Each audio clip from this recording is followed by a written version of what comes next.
ఈ దేశ నిర్మాణం చేసినటువంటి క్రైస్తవ సమాజం, ఈ దేశ నిర్మాణం చేసినటువంటి క్రైస్తవ సమాజం కలలుగన్నటువంటి రాజ్యం స్క్రీన్ మీద మీకు కనిపిస్తా ఉంది. 1807లో abolishment of the slavery act నీ రాజు తీసుకొచ్చాడు. జోగిని అనే వ్యవస్థను కూల్చడానికి నీ రాజు తీసుకొచ్చాడు.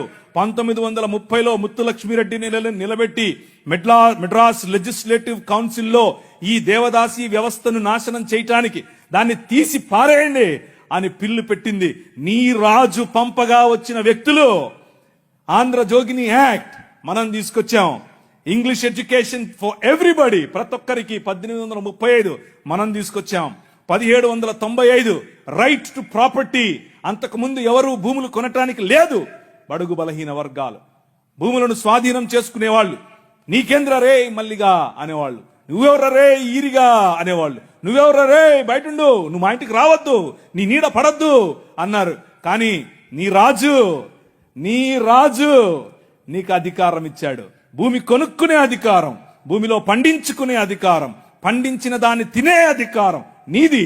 అంతకు ముందేమయ్యేది, భూమి తీసుకుని కష్టపడి మంచిగా పనిచేసి ఇంత పండు వండిన తర్వాత వస్తాడు అయ్యగారు, ఏట్రా ఇది ఏటి బాబండింది, అమ్మగారి కాలంటే ఇచ్చిరాపో అంటే నోరు మూసుకొని ఇవ్వాలి అంతే. అదే చట్టం. కానీ ఈరోజు అది కాదు.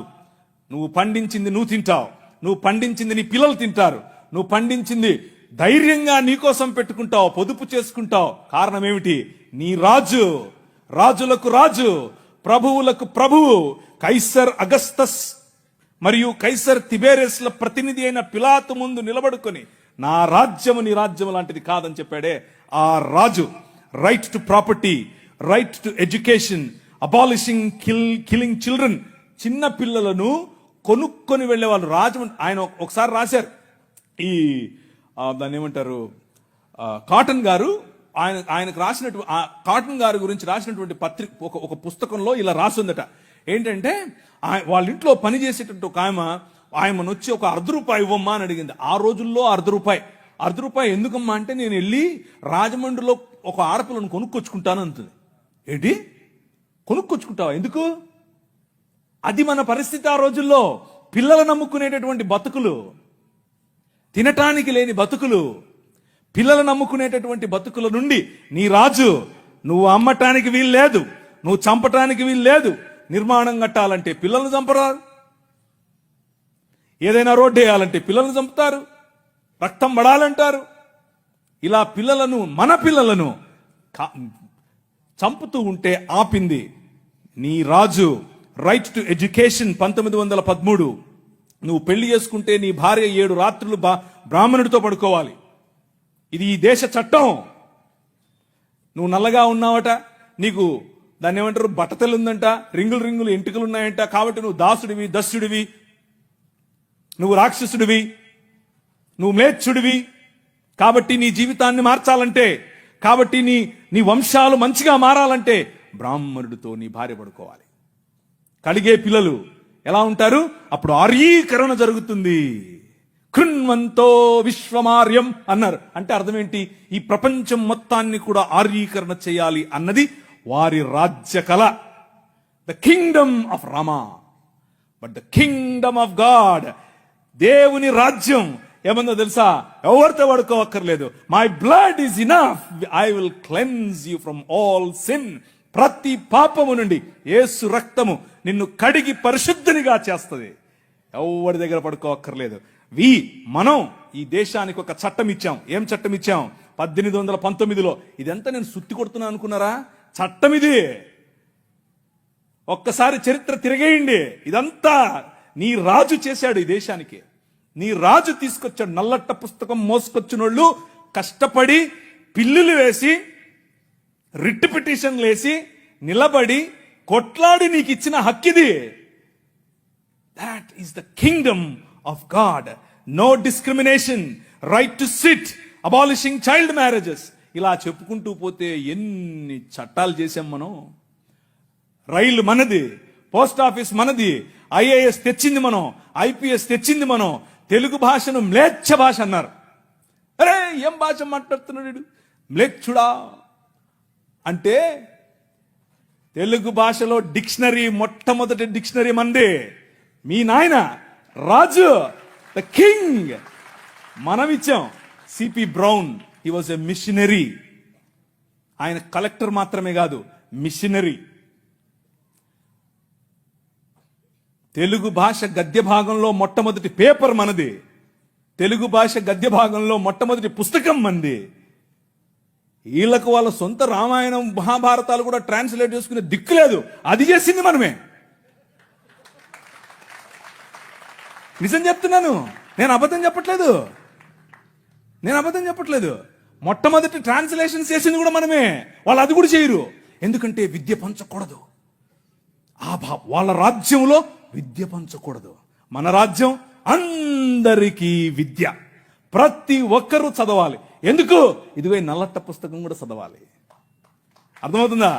నల్లట్ట పుస్తకం చదివితే దిమాగ్ ఖరాబ్ అవుతుంది, దిమాగ్ ఫిరాయిస్తుంది. మనిషి వెంటనే మనిషి అవుతాడు.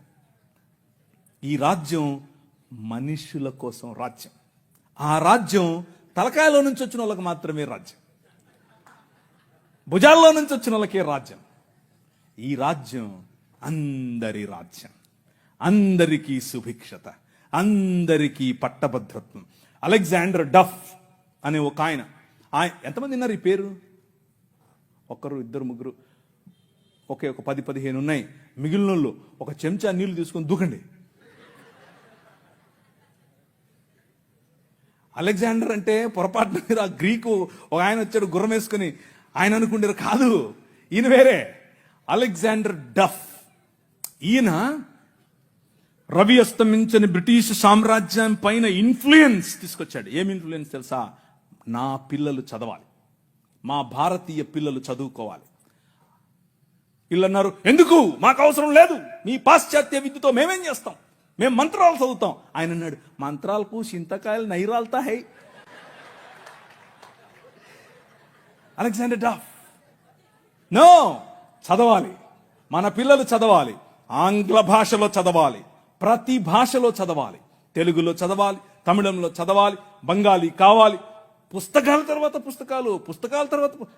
ఈ అలెగ్జాండర్ డఫ్ యొక్క ఇన్ఫ్లుయెన్స్ కారణం చేత ఈశ్వరచంద్ర విద్యాసాగర్, అలాగే రాజా రామ్మోహన్ రాయ్ ఇలాంటి వాళ్ళు నిలబడి, ఎస్, మా పిల్లలు చదవాలి, మా పిల్లలు కూడా చదవాలి. మంత్రాలకు మేమేం చేసుకోవాలి, అవసరం లేదు, ఎల్లమ్మకు పుల్లమ్మకు పోయి మీరు చదువుకోండి అని యూనివర్సిటీస్ ఒకే సంవత్సరంలో, అటువైపు మెడ్రాస్ యూనివర్సిటీ, ఇటువైపు బాంబే యూనివర్సిటీ, ఇటువైపు శ్రీరాంపూర్ యూనివర్సిటీగా ఈ రోజు ఏదైతే ఉందో బైబిల్ కాలేజ్ అనుకుంటున్నారో, అది ఆ రోజు కల్కటా యూనివర్సిటీ. 3 యూనివర్సిటీలు స్థాపించటానికి వెనకుండి పనిచేసింది ఈ అలెగ్జాండర్ డఫ్. ఈయన ప్రభావం, ఈయన ఇన్ఫ్లుయెన్స్ కారణం చేత మెకాలే అనే ఒక వ్యక్తిని ఈ దేశానికి పంపించారు. పోయి చూసి రాపో బాబు, అసలు చదువు అవసరమా లేదా. ఆయన ఇచ్చినటువంటి నివేదిక, ఎస్, అందరూ చదవాలి. ఇంతమంది కూర్చొని ఉన్నారు, బైబిల్ సంకలో పెట్టుకుని ఓ వెళ్ళిపోతున్నారు. బాగుంది, కానీ ఏడి ఒక్క అలెగ్జాండర్ డఫ్? మీ ఊరి ఎమ్మెల్యేని ఇన్ఫ్లుయెన్స్ చేసే దమ్ముందా నీ దగ్గర? మీ ఊరి ఎంపీ దగ్గర నిలబడుకొని మాకు ఇది కావాలి అని అడిగే దమ్ముందా నీ దగ్గర? అలెగ్జాండర్ డఫ్ నీ కోసం కొన్ని 100 సంవత్సరాల క్రితం నీ పిల్లల కోసం ఆలోచించాడు. ఎలా కట్టాం మీ దేశాన్ని తెలుసా? దూరదృష్టి, దూరంచే యుద్ధవాసనను పసిగట్టడం. యోబు గ్రంథంలో రాసినట్టు, గుర్రమును చూచితివా, అది వాడి రౌతును తిరస్కరిస్తుంది, తలతలలాడు ఈటెలను మెలమెలలాడు ఆ బల్లెములను చూసినప్పుడు రా రా అని ఉద్దండ కోపముతో మిడతల వలె గంతులేసి ముందుకెళ్తుంది. యుద్ధం అంటే దానికి అంత ఇష్టం. ఏది, ఎక్కడున్నారు అలెగ్జాండర్ డఫ్లు? రైజా, ఇంతవరకు పాట పాడారు. లే నిలబడు, లే నిలబడు. ఎప్పుడు నిలబడతావు ఇంక నువ్వు?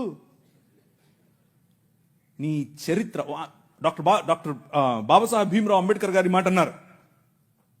ఆయన కూడా ఒక చోట నేర్చుకున్నదే, మనమే నేర్పాం. The king of this world నేర్పాడు. ఏమన్నారు తెలుసా? చరిత్ర, నీ చరిత్ర తెలుసుకోకపోతే నువ్వు చరిత్రలో లేకుండా పోతావు. ఇది నీ చరిత్ర. ఇది నువ్వు ఈ దేశానికి, ఈ దేశ నిర్మాణంలో నువ్వు సాధించినటువంటి చరిత్ర. దారా యాక్ట్ 1879. దారా అంటే డెక్కన్ అగ్రికల్చరల్ రిఫార్మ్స్ యాక్ట్ దాని పేరు. ఆ రోజుల్లో స్వరాజ్యం లోకమానుడు ఉన్నాడు కదా ఆయన అన్నాడు, ఏమన్నాడు, ఆయన ఎందుకు అంతటానికి, ఎవరికి, పేదలు, బడుగు బలహీన వర్గాలు వెళ్ళి దాన్ని ఏమంటారు దున్నుకుంటామయ్యా అంటే, సరే దా.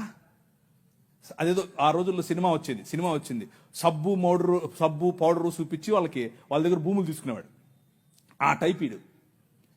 అలా చేస్తూ ఉంటే క్రైస్తవ మిషనరీలు అప్పుడున్నటువంటి డెక్కన్ ప్రాంతానికి రాజు అయినటువంటి హైదరాబాద్ హయాంలో వాళ్ళ దగ్గరికి వెళ్ళి ఇన్ఫ్లుయెన్స్ చేసి, నో అలా కాదు, అలా ఉండడానికి వీల్లేదు, దే ఆర్ పెసెంట్స్, వాళ్ళకి అంతంత వడ్డీకి రుణాలు ఇస్తే వాళ్ళు ఎట్లా కడతారు, వాళ్ళు ఎలాగూ కట్టలేరు. కాబట్టి డబ్బులేమో ఇచ్చేసి వాళ్ళు కట్టలేని పక్షంలో వాళ్ళ భూములు తీసుకోవటం ఏంటిది? This is not righteousness, this is not right. అది న్యాయం కాదు. ఆయన భుజముల మీద రాజ్యభారముండును. ఆయన భుజములు ఎక్కడ ఫ్రిడ్జ్లో పెట్టొచ్చుంటాడా? నువ్వే. This is his body. ఇది ఆయన శరీరం, ఆయన భుజములు ఇక్కడే ఉన్నాయి.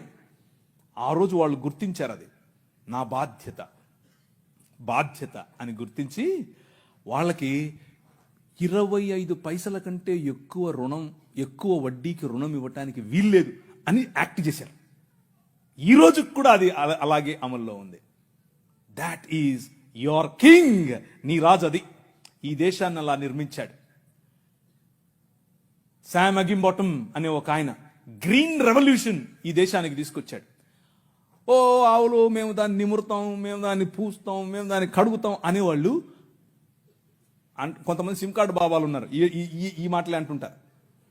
వాళ్ళకి చేతకాల ఎట్లా ఆవులు పెంచాలి, ఎట్లా డైరీ ఫామ్ తీసుకురావాలి, ఎట్లా అగ్రికల్చర్ చేయాలి, మేము నిమురుతూ ఉంటాం, మాకు అదే కావాలన్నారు. కానీ ఏం చేయాల, చూస్తూ ఉన్నారు ఊరికే. కానీ శామ్ అగింబాటమ్ చూశాడు, ఊరికి నిమర్లా పనిచేశాడు. ఎందుకో తెలుసా? యువర్ కింగ్, నీ రాజు భావజాలం వేరు. ఊరికే దాన్ని పట్టుకోనేది కాదు ఆయన రాజ్యం. ఆయన రాజ్యం దాని ద్వారా అనేకులకు ఉపాధి, దాని ద్వారా అనేక కుటుంబాలు బాగుపడాలి, అనేక కుటుంబాలు నూతనపరచబడాలి. ఆయన 21వ అధ్యాయం ప్రకటన గ్రంథం 3, 4, 5 వచనాల్లో సింహాసనాసీనుడైన వాడు ఈ విధముగా సెలవిచ్చుచున్నాడు, ఇదిగో నేను సమస్తమును నూతనపరచుచున్నాను, క్రొత్త ఆకాశము క్రొత్త భూమిగా తయారు చేసేటటువంటి అగ్నిలో పుటము వేసి బయటకు తీసినట్లుగా ఈ ప్రపంచాన్ని పునరుత్థానము చెందించే పనిలో నిన్ను నన్ను వాడుకుంటున్నాడు. That is your king. ఆ రాజు వచ్చాడు, ఆ రాజు పని మొదలెట్టాడు. ఎలా మొదలెట్టాడు? ప్రతి సమాజాన్ని పట్టుకోవటం ద్వారా, ప్రతి ప్రభుత్వాన్ని ప్రభావితం చేయటం ద్వారా. ఆనాడు నిమ్రోదు సమయం మొదలుకొని ఈనాడు నరేంద్ర మోదీ గారి ప్రభుత్వం వరకు హీ ఈజ్ ద కింగ్. ఆయనే నడుపుతున్నాడు, ఆయనే చేస్తున్నాడు. మన జీవితాలను మరింత ప్రభావవంతమైనదిగా చేయటానికి ఈరోజు భారతదేశం అన్ని దేశాల కంటే రిలీజియస్ మైనారిటీస్ పైన ఒత్తిడి తీసుకొని రావటంలో, వారిని హింసించడంలో ప్రపంచంలో ర్యాంక్ నంబర్ 1 మనం. నంబర్ 1 ర్యాంక్ మనమే. మొన్నే వచ్చింది. రిలీజియస్ మైనారిటీస్ అంటే మనమే. మనలను హింసించటంలో భారతదేశం నంబర్ 1. పాకిస్తాన్ కాదు, ఆఫ్ఘనిస్తాన్ కాదు, సోమాలియా కాదు, ఎవరు కాదు, భారతదేశమే. చచ్చిపోయిన వాళ్ళను కూడా గుంత తవ్వి బయటకు తీస్తున్నారు ఛత్తీస్గఢ్లో. ఎందుకు చేస్తున్నారో తెలుసా? ఇదంతా భయం. ఏంటా భయం? వీళ్ళందరినీ మనుషులు చేస్తున్నారు, వీళ్ళందరూ సమానం అంటున్నారు. మనుష్యత్వం, మతం మనుష్యత్వం ఎదుట నిలబడలేదు. భయం దానికి. మతానికి నిజమైన మనిషిని చూస్తే భయం. నిజమైన మనుష్యులను తయారు చేసేటటువంటి దేవుని రాజ్యం, నిజమైన మనుష్యత్వాన్ని ఈ ప్రపంచంలో వెలుగుగా ప్రకాశింపచేయటానికి పిలువబడినటువంటి దేవుని రాజ్యం. ఆ రాజ్యం నిలబడాలి, ఆ రాజ్యం పోరాడాలి, ఆ రాజ్యం భయంకరమైనటువంటి ఈ ఒడుదుడుకులలో కూడా నిలబడాలి. అలా నిలబడటానికి